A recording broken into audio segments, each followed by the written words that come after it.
সমস্ত সাহাবীরা বলছে ইয়া রাসূলুল্লাহ ইয়া হাবিবাল্লাহ নবী গো রুটি আছে তরকারি নাই সালুন নাই বেরাদর ইসলাম মুআদ্দিন সামানিকরাও আমার নবী মুস্তাফার বাবাজি মাথার উপরে একটা মৌমাছি যেন গুনগুন গুনগুন করতেছে সাহাবীরা বলছে ইয়া রাসূলুল্লাহ ইয়া হাবিবাল্লাহ নবী গো ও গো দয়াল নবীজি আপনার মাথার মোবারকের উপরে একটা মৌমাছি কেন গুনগুন গুনগুন করে আওয়াজ করতেছে বলুন না আমার নবী বলছো গো সাহাবীরাও তোমরা শুনে রেখে দাও এই মৌমাছিটা আমাকে বলতেছে বলো গো নবীজি নবীজি আপনাদের তো রুটি খাওয়ার জন্য কোনো তরকারি নাই কোনো সালুন নাই মৌমাছিটা বলছো গো নবীজি আমাদের মৌমাছির চাকে মধু আছে মধু নিয়েছে রুটি খান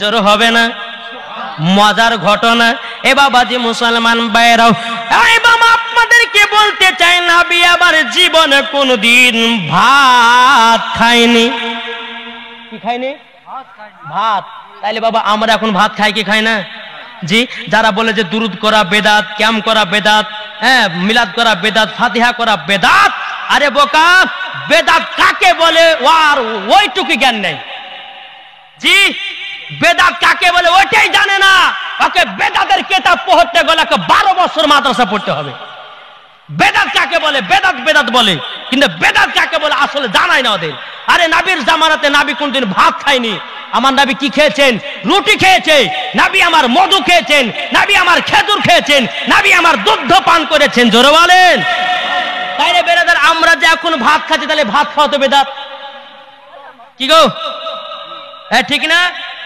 নবী তো কোনোদিন ভাত খাননি যদি কেউ দেখাতে পারে হাদিস ও কোরআন থেকে যে নবী মুস্তাফা ভাত খেয়েছেন বেরাদার ইসলাম যা বলবে আমি সেটাই করবো আমি দেখাক আমাকে কোরআন হাদিস থেকে যে নবীজি ভাত খেয়েছেন নবী জীবনে কোনদিন ভাতও খাননি তাইলে এখানে বোঝা গেল যে নবী মুস্তাফা কোনদিন ভাত খায়নি তাইলে বাবাজি এখন তাইলে বোঝা যাচ্ছে ওদের কথা মতো যে ভাত খাওয়া বেদাত তাই না এই যে লাউড স্পিকার আমি আপনাদের সম্মুখে ওয়াজ করছি নবীর জামানা ছিল জি তাহলে এখন লাউড স্পিকারে বক্তব্য দিবাও রুটি রুটি হ্যাঁ শুনেন আপনাদেরকে বলি এই যে লাউড স্পিকারে আপনার বক্তব্য দিচ্ছি এই লাউড স্পিকার কি নবীর জামানা ছিল ছিল তাহলে আমরা এখন বক্তব্য দিচ্ছি তাহলে এটা তো বেদাত কি গো নবীর জামানাতে এরকম চেয়ার ছিল তাহলে এই চেয়ারের উপর বসো বেদাত ঠিক কি না তাহলে বাবাদের মুসলমান একটু বেদাত মানে বুঝতে হবে শিরক মানে কাকে বলা যায় যাকে আল্লাহর সঙ্গে ডাইরেক্ট বাবাজি মিলিত করে তাকেই বলা হয় শিরক আমরা নবীর সঙ্গে আল্লাহর সঙ্গে তুলনা করি না নবী হলেন আলাদা খোদা হলো আলাদা ওলি হলো আলাদা সাহাবা হলো আলাদা জোরে বলেন বাবাজি মুসলমান আসুন সোনামানিকেরা আপনাদেরকে বলতে চাই আল্লাহর নবী সাল্লাল্লাহু তাআলা আলাইহি সাল্লাম বলতে সাহাবীরা এই মৌমাছিটা বলতেছে যে হুজুর আপনাদের কাছে তরকারি নাই তো আমাদের একটা মৌমাছির চাক আছে ওই চাক থেকে এক বাটি মধু নিয়ে আসেন জোরে বলেন বেরাদার ইসলাম মুআদ্দিন সামানিকরাম আমার নবী মুস্তাফা হযরত আলী রাদিয়াল্লাহু তাআলা আনহুকে বলতেছেন বলো ওগো আলী একটা পেয়ালা নাও একটা বাটি নাও বাটি নিয়ে যাওয়ার পরে মৌমাছির পেছনে পেছনে চলে যাও মৌমাছি যায় আগে আগে হযরত আলী রাদিয়াল্লাহু তাআলা আনহু তিনি বাবাজি পেছনে পেছনে যায় যাওয়ার পরে মৌমাছি চাক যখন দেখে নিল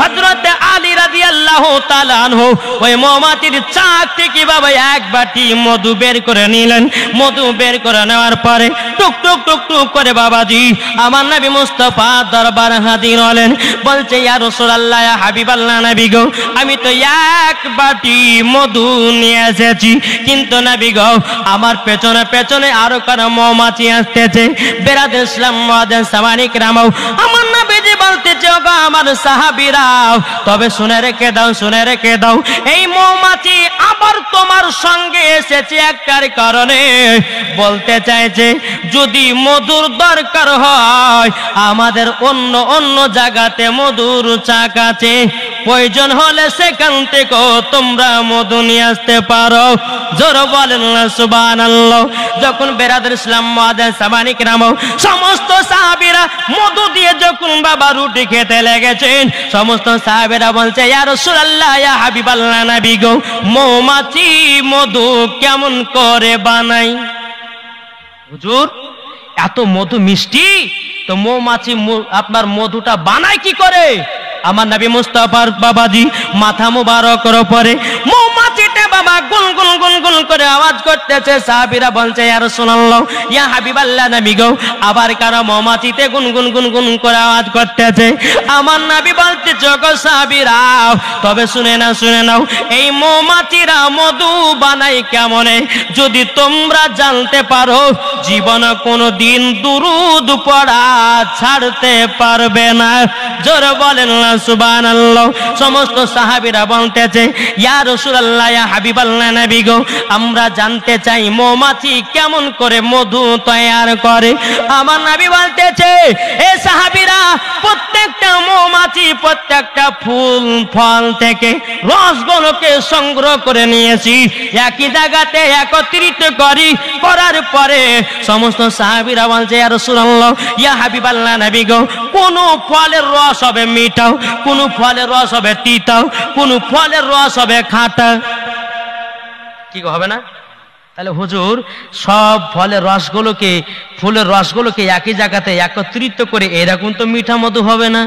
কি হবে? হবে না। আমার নবীজি বলতেছি, বলো গো আমার সাহাবীরা, তোমরা শুনে রেখে দাও, সমস্ত মৌমাছিরা যখন ফুল ফল থেকে যখন রসগুলোকে সংগ্রহ করে একই জায়গাতে যখন একত্রিত করে আর মিষ্টি হয়ে যায়, মধু হয়ে যায়, একটার কারণে এই মৌমাছিরা আমার প্রতি দুরূদ পড়ে। জোরে বলেন সুবহানাল্লাহ।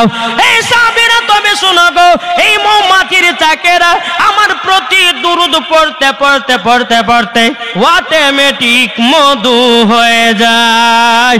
জোরে বলেন সুবহানাল্লাহ।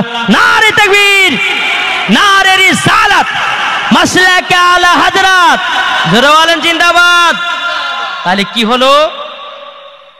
মৌমাছির চাক, মৌমাছিরা মধু তৈয়ার করে কি করে? কি গো? সমস্ত ফুলের রসগুলোকে সংগ্রহ করে নিয়েছে, একই জায়গাতে একত্রিত করে ওই মৌমাছিরা নাবির প্রতি দুরূদ পড়ে অটোমেটিক মধু হতে লাগে। জোরে বলেন। তাইলে বাবাজি, মৌমাছি যদি নাবির প্রতি দুরূদ পড়ে মধু বানাতে পারে, তাইলে আমরা মুসলমান কেন আমাদের ঈমান তাজা করতে পারবো না? নাকি বলছেন? জি, আমরা কি তাজা করতে পারি না? আসল কথা হচ্ছে বাবাজি মুসলমান, আর আমাদের ওয়াজে কিন্তু বাবাজি হেদায়েত হয় না। হচ্ছে কেন হেদায়েত হচ্ছে না? আমাকে যে বাড়িতে নিয়ে যাচ্ছে সেই বাড়িতে খেতে দিচ্ছে বাবাজি সুদখোরের বাড়ি, হারামখোরের বাড়ি, আর সেই বক্তাও আমরা খেয়ে নিচ্ছি। আর যখন আমরা খেয়ে নিচ্ছি সুদখোর মনে মনে ভাবছে, আরে হুজুর যখন ভাত খেয়ে নিয়ে আসে তখন ওই আমার বাড়িতে বোধহয় সুদ মনে জায়েজ হয়ে গেছে। বুঝেন নাই? জি সোনা মানিক, আপনাদেরকে একটা কথা বলি,